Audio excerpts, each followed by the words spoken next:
Welcome back. The Nigerian movie industry, popularly called Nollywood, has caught the eye of the international community for some time now. It's also been rated the second most prolific film industry in the world, after Hollywood in America. Sadly, after about 2 decades of mainstream operations, it's yet to gain any international recognition for quality. Our next report takes a look at what might be hindering the industry from moving to the next level. You good? Action! A good movie receives great inputs from different quarters. The director calling the shots, the sound engineer ensuring a perfect audio, and of course, the camera person who is manning the pictures. The list goes on. Without paying attention to these details and getting professionals in the right positions, the final cut is unlikely to make top grade. Sadly, a huge chunk of Nigerian movies are produced with makeshift hands. That should be grandma. Go, run help her get the food in. I grew up in Nollywood. I know how it was. I know how some guy who used to hold a boom mic, the next week he was directing a film because he had the money to put people together and he had seen a beat, he could do it. That's how Nollywood grew. This, of course, may be as a result of a shortage in experienced hands, a do-it-yourself survival attitude, or maybe a plain desire to cut corners to maximize profit. The generation that I find now, the young ones coming, they are too beggarly. Everything about them is about money. There are people that have done 200 films that you cannot pick one, and say this is timeless. It tells you about the quality of work that is being done because people are too much in a hurry to make money, in the profession. They don't grow the profession. Actress Nkiru Sylvanus, who is now combining acting with production, believes some positives can be derived when strong-willed individuals get crushed different professions in movie making. Entertainment industry, those kind of productions and individuals can never be extinguished. They will always be there. But how do we carry them along?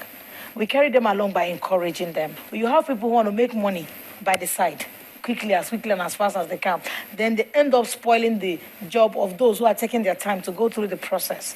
By the end of the day, what stands you out is ability for you, instead of you to chicken out and join them, you pull them to join you by doing jobs that will rubbish whatever thing they are doing and make people say, okay, I'm going for the best.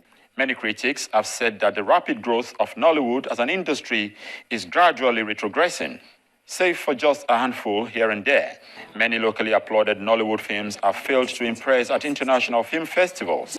This has shown that for the industry to move to the desired next level, a higher degree of capacity building is required, and square pegs are not forced into round holes.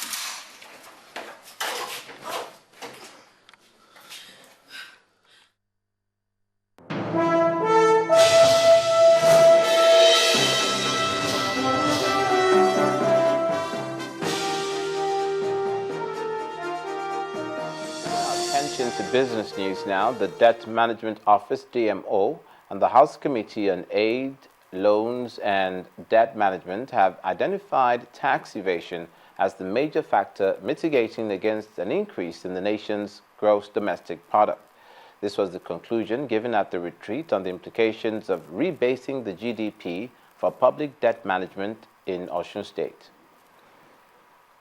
The 3-day retreat was organized by the Debt Management Office for members of the House Committee on AIDS, Loans and Debt Management. They are here to deliberate on the impact of the rebased GDP. While they all agree that the country's debt-to-GDP ratio has improved, they pointed out that tax administration and collection is one of the major means of diversifying the economy for growth. Focus should be on having the revenue to service debt, and therefore, even though based on the rebasing of Nigeria GDP, our debt GDP ratio has fallen from about 22% to less than 30%. This does not mean that we are in a position to borrow more.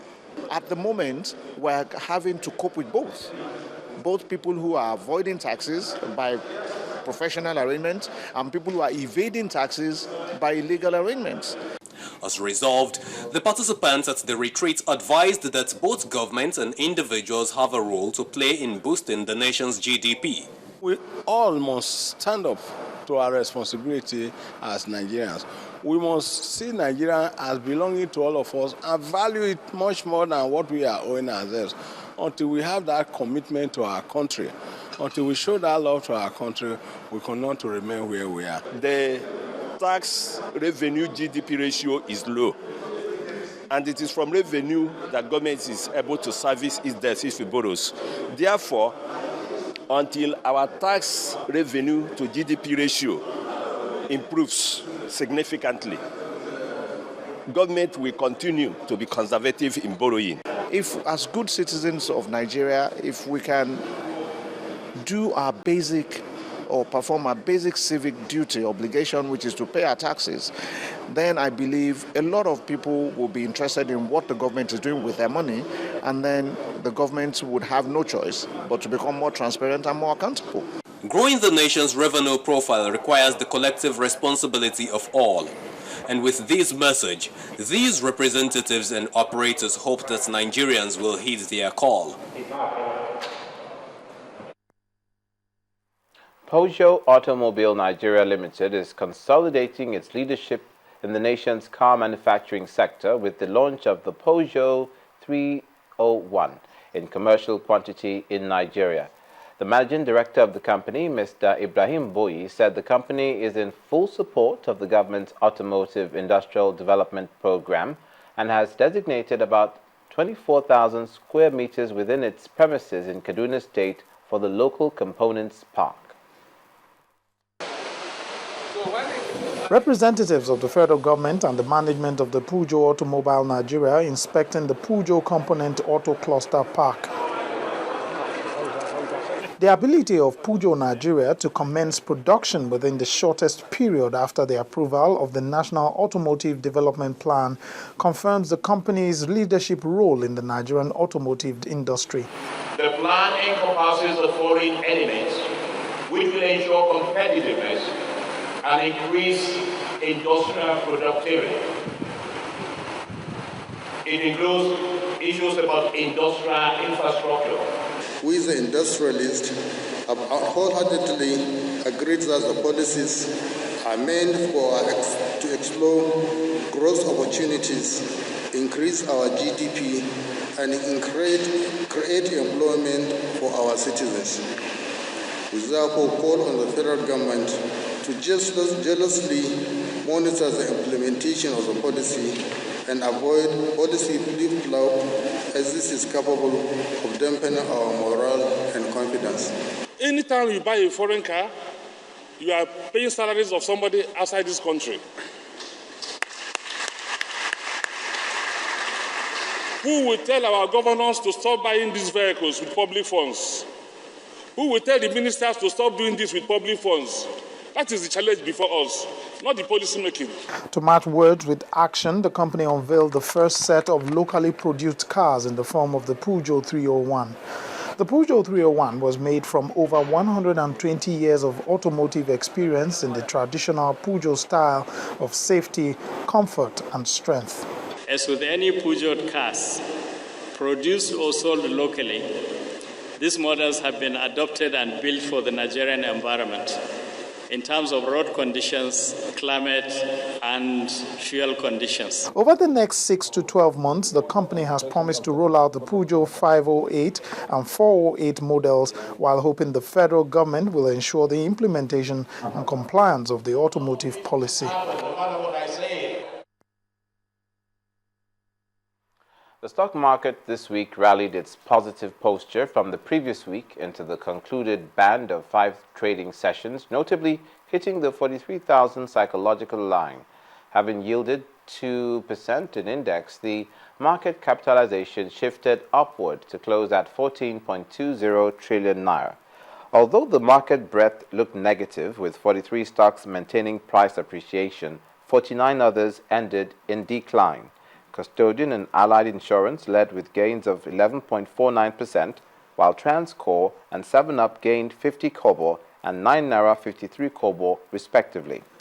The decliners column was, however, led by Smart Products Nigeria PLC, Japol Oil, and Julius Berger Nigeria.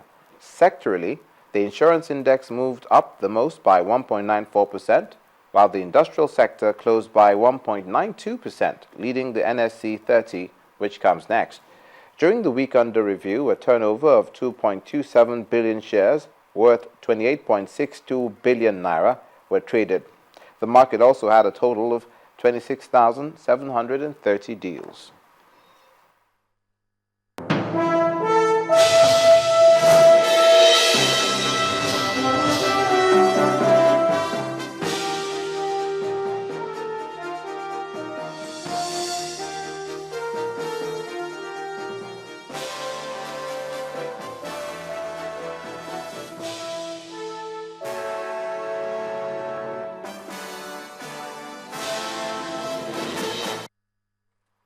Away from business news, when issues surrounding cancer is being discussed, most of the time attention is on the adults, but the fact is children can have cancer also. Although there are no coordinated statistics on the burden of childhood cancer in Nigeria, our focus on health tonight will be looking at what could trigger these conditions in children, and most importantly, what parents and caregivers can do to prevent where possible, diagnose and treat as early as they can. The identities of these children are not revealed.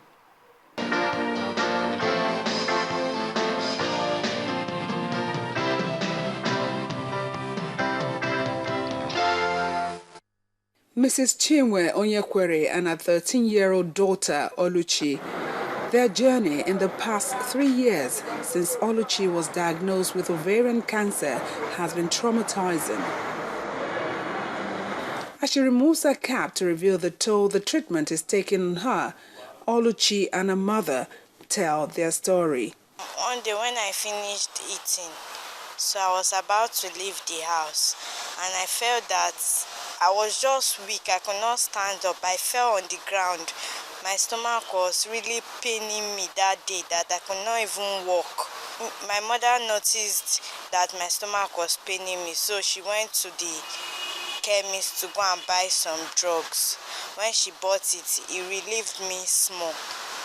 But later, the next day, it started again. When you went to the hospital and the doctor said it was ovarian cancer, have you ever heard of that? How did you feel? I've never heard of ovarian cancer. But when they told me that it was ovarian cancer, I was like, how can cancer be in a child? It affected her school because in year 2011, she did not go to school for 2 terms. It was because of the drugs. Because each time she take the drugs, it will disturb her. For 2 weeks, she will not get herself. Then after that 2 weeks, she will be recovering small. As you can see her, she don't have hair. Anytime she take that drug, anywhere she have hair in her body, the drugs will scrape the hair out. Oluchi and her family are not alone in this. Chidera, who is also 13 years old, has lost her right thigh and leg to bone cancer. I wanted to go and take my bath, so I fell down along the process. So they went to call native people to treat the leg. Because it was an Alzheimer, he treated it for 3 months, no improvement. Now did the X-ray. Along the X-ray, my bone did not show. Then I said maybe it has been infected. We should go to Bagala General Hospital. Now we stayed at Bagala General Hospital for 1 month and 5 days.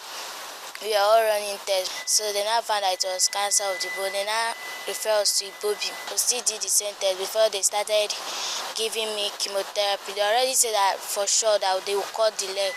So they were giving me chemotherapy. I took it for 7 times before they did the operation. And after they did the operation, it was still there.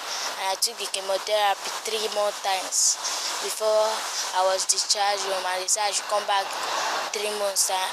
And I came back, they did tests, nothing was there, but they still say every 3 months I should be coming for checkup. Cancer is a genetic problem in which a cell decide to be growing abnormally because there have been corruption in the gene of the cell that controls cell growth. Generally, cancer, whether it's in adults or in children, the cause, the trigger is unknown. Most of the things we are talking are called associated factor, environmental associated factor, which may have triggered the damage. Some conditions in children have also been linked to cancer. The conditions that lower the immunity of the child. There are few cancer that will say, okay, it occur, maybe the process that started it occur before the child is born. And you cannot blame both any of the parents. Nigeria has been trying to have this cancer registry. It is still largely managed by each hospital. It is not coordinated at the center. And it should be. That time we'll be able to give you figures of cancers occurring in Nigeria. Cancer, whether in adults or children, is not ethnic nor gender sensitive. Still ahead on the news at 10. Argentina are through to the semi-finals of the 2014 World Cup as Holland and Costa Rica battle to see who makes it to the next stage. That's on Sports News. Please stay with us.